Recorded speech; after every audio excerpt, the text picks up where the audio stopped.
2020년 7월 14일 화요일 큐티 생명의 삶 오늘의 본문 시편 147편 1절부터 11절까지 말씀입니다. 할렐루야, 우리 하나님을 찬양하는 일이 선함이요 찬송하는 일이 아름답고 마땅하도다. 여호와께서 예루살렘을 세우시며 이스라엘의 흩어진 자들을 모으시며 상심한 자들을 고치시며 그들의 상처를 싸매시는도다. 그가 별들의 수요를 세시고 그것들을 다 이름대로 부르시는도다. 우리 주는 위대하시며 능력이 많으시며 그의 지혜가 무궁하시도다. 여호와께서 겸손한 자들은 붙드시고 악인들은 땅에 엎드러뜨리시는도다. 감사함으로 여호와께 노래하며 수금으로 하나님께 찬양할지어다. 그가 구름으로 하늘을 덮으시며 땅을 위하여 비를 준비하시며 산에 불이 자라게 하시며 들짐승과 우는 까마귀 새끼에게 먹을 것을 주시는도다. 여호와는 말의 힘이 세다 하여 기뻐하지 아니하시며 사람의 다리가 억세다 하여 기뻐하지 아니하시고 여호와는 자기를 경외하는 자들과 그의 인자하심을 바라는 자들을 기뻐하시는도다. 아멘.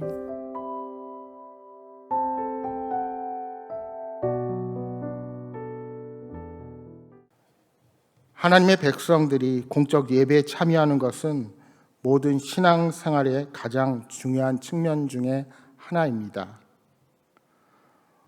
교회를 다니지만 불규칙적으로 출석을 하다 보면 신앙이 자라기가 쉽지 않습니다.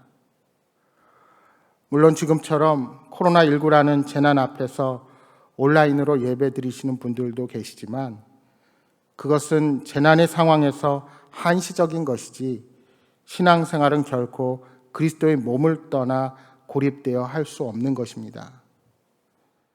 따라서 우리가 온라인으로 예배를 드린다 하여도 시간을 정해놓고 공간이 서로 떨어져 있어도 사랑하는 성도들과 같은 시간에 같은 찬양과 같은 말씀으로 예배드리며 한 하나님을 예배하게 되는 것입니다. 이처럼 모든 성도들은 하나님의 집에서 같은 마음을 가진 성도들과 함께 하나님을 찬양하라는 시편 기자의 권면이 오늘 우리에게도 필요합니다.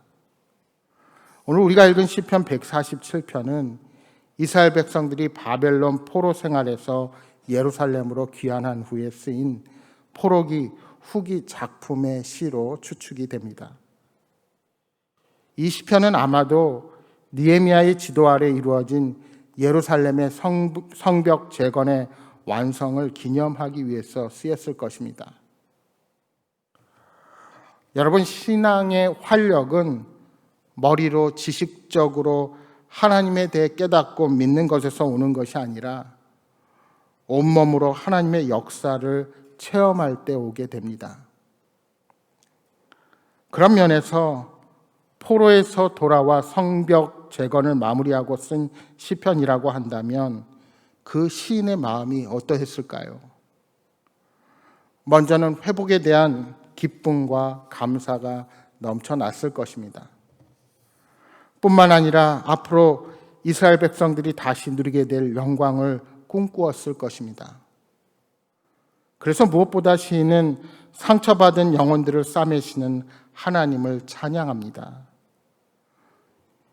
이스라엘 백성은 바벨론의 비참한 포로 생활에서 돌아와 과거에 그들이 누렸던 예루살렘의 영광을 다시금 꿈꾸었습니다. 하나님은 이스라엘 백성이 예루살렘을 재건할 수 있도록 흩어져 있던 그들을 다시 모으셨습니다. 시인은 이러한 기적의 역사를 돌아보면서 자기 민족을 비참하고 참혹한 상황에서 벗어나게 하신 하나님을 찬양하지 않을 수 없었습니다. 시인이 고백하는 것처럼 하나님은 상한 자의 상처를 싸매시고 낮은 곳에 처한 영혼을 일으키시는 분이십니다. 하나님은 우리를 다시 일으켜 주실 뿐만이 아니라 우리를 치유해 주심으로 우리가 상처받은 이들을 위로하고 치유하는 일을 할 수 있도록 해 주십니다. 기독교 불후의 명작으로 우리에게 잘 알려진 철로 역정의 저자 존 버녀는 가난과 전쟁의 경험, 그리고 시각 장애인으로 태어난 딸과 죽은 아내에 대한 죄책감 등으로 회의와 절망에 빠졌던 사람이었습니다. 그런데 말씀과 기도 가운데 하나님을 만나게 된 후에 그의 삶은 완전히 변화하게 되었습니다. 따라서 그는 하나님 나라에 대한 소망을 갖게 되었고 하나님이 주시는 참된 평안을 맛볼 수가 있었습니다. 그런 그가 하나님을 전하다가 12년간 옥살이를 하면서 저술한 대작이 바로 철로 역정입니다. 주인공 크리스천이 자신이 살던 멸망의 도시를 떠나 영원한 나라에 이르기까지 순례 여정을 통해서 우리 신앙인들이 어떠한 신앙의 길을 걸어가야 할지를 잘 담고 있는 소설입니다. 존 버년의 예에서 보는 것처럼 하나님은 상처 입은 자들을 치유하시고 그들을 통해 또 다른 이들을 위로하고 일으켜 세우시는 분이십니다.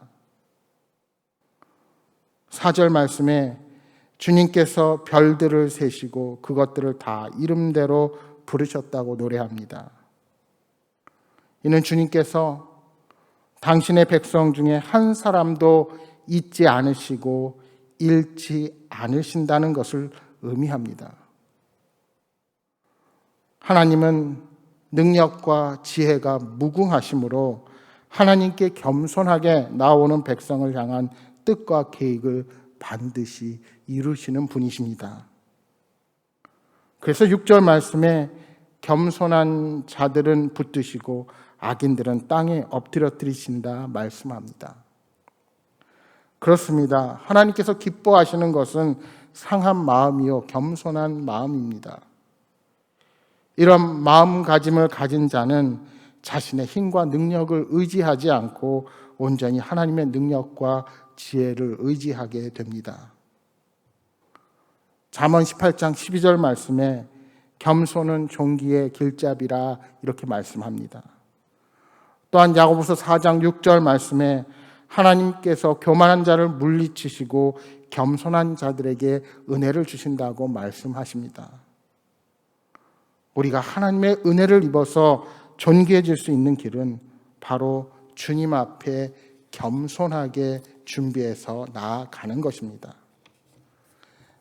내가 세상적으로 높은 위치에 있든지 낮은 자리에 있든지를 막론하고 주 앞에 겸비한 자세로 나아가 아뢰시는 여러분 모두가 되시기를 바랍니다.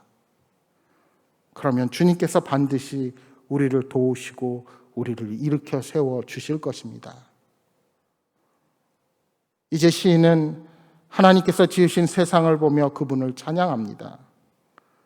그분은 구름과 하늘을 보면서 비를 내려 풀이 돋아나게 하시고 들짐승과 까마귀 새끼를 먹이시는 분이십니다. 하나님이 창조하신 자연은 그분의 광대하심과 지혜 그리고 그분의 자비를 잘 드러내고 있습니다. 우리는 하나님을 눈으로 직접 볼 수는 없지만 하나님께서 만드신 세상을 통해 창조주 하나님을 발견할 수 있고 그분의 지혜와 능력을 마주할 수가 있습니다. 하나님께서는 우리에게 주신 말씀인 성경뿐만이 아니라 하나님께서 지으신 창조 세계를 통해서도 우리에게 말씀하시는 분이십니다. 로마서 1장 20절에 바울 사도는 이렇게 고백합니다. 창세로부터 그의 보이지 아니하는 것들 곧 그의 영원하신 능력과 신성이 그가 만드신 만물에 분명히 보여 알려졌나니 그러므로 그들이 핑계하지 못할지니라.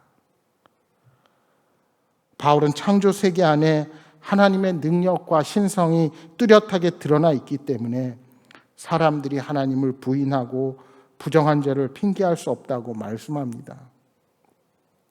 그러므로 우리는 세상에 대한 과학적인 지식을 경계할 필요가 없습니다. 그 지식을 통해서도 하나님의 지혜와 능력을 발견할 수 있기 때문입니다. 어떤 분들은 마치 성경과 과학을 대립의 관계로 봅니다. 그러나 그것은 아주 편협한 생각입니다. 여러분, 우리가 기억할 것은 성경책은 과학책이 아닙니다. 어떤 분들은 마치 하나님의 창조를 성경책으로 증명할 수 있다고 생각하는데 그것은 오히려 하나님의 능력을 제한하는 행위입니다. 우리가 하나님의 놀라우신 창조를 어떻게 인간의 언어로 제한해서 생각할 수가 있겠습니까?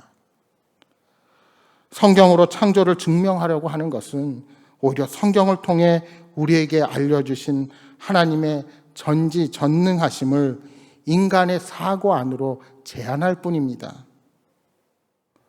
우리가 예전에 우리 신앙의 선배들이 믿었던 천동설을 믿지 않고 지구가 돈다는 지동설을 안다는 사실 하나로 예전에 신앙의 선배들이 믿었던 하나님과 우리가 믿는 하나님이 다르지 않습니다. 따라서 시인은 하나님의 말씀에 귀를 기울일 뿐만 아니라 그분이 지은 세계에도 동일하게 관심을 갖게 됩니다. 그리고 그 안에서 하나님을 발견하게 되는 것입니다. 하나님의 신실하심을 노래합니다. 하나님의 지혜를 찬양합니다. 하나님의 그 능력을 송축하는 것입니다. 바라기는 하나님께서 지으신 자연과 하늘, 모든 자연 현상을 통해 지금도 살아계시고 역사하시는 하나님을 발견하며 그 하나님을 높여 찬양하는 귀한 삶을 사시기를 주님의 이름으로 축복합니다. 여러분, 하나님은 결코 우리 멀리 계신 분이 아니십니다. 우리는 우리의 모든 삶의 순간마다 내가 만나는 사람을 통하여 그리고 호흡하며 살아가는 삶의 현장에서 또한 모든 이 땅의 피조물을 대하며 하나님을 볼 수 있는 영적인 통찰력을 가질 수 있어야 합니다. 하나님은 이 순간도 우리가 살고 있는 세상 가운데 충만히 거하시며 모든 세계를 보고 계신 분이십니다. 그리고 이 땅에서 상처 입고 고통당하는 사람들을 위로하십니다. 바라기는 우리와 함께 계시면서 지금도 일하고 계시는 하나님을 믿음의 눈으로 보고 찬양하는 예배자가 되기를 소망합니다.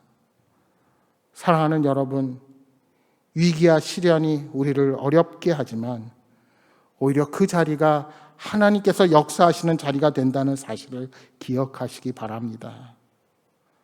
나의 능력과 지식, 세상의 힘과 권세로도 해결할 수 없는 일들을 보게 될 때 오히려 그 자리가 하나님께서 함께 하심을 더 분명하게 깨닫는 자리가 된다는 사실을 명심하며 살아가시기 바랍니다. 이 하루도 성령 하나님을 의지하며 삶의 자리가 어디이든지 그 자리에서 역사하시는 놀라운 하나님의 은혜를 경험하며 살아가시는 복된 삶이 되시기를 주님의 이름으로 축복합니다. 오늘 주신 말씀 생각하면서 함께 통성으로 기도합니다. 주님, 하나님을 향한 찬양이 멈추지 않게 하여 주옵소서. 찬양이 우리의 상처난 마음을 치유하고 우리의 고통 가운데 새 힘을 주시고 위로하심을 믿으며 늘 주를 향한 사랑을 고백하는 예배자로 서게 하여 주옵소서 하고 기도하시기 바랍니다. 또한 여러분 가져오신 간절한 기대 제목 놓고 기도하시다가 돌아가시기 바랍니다.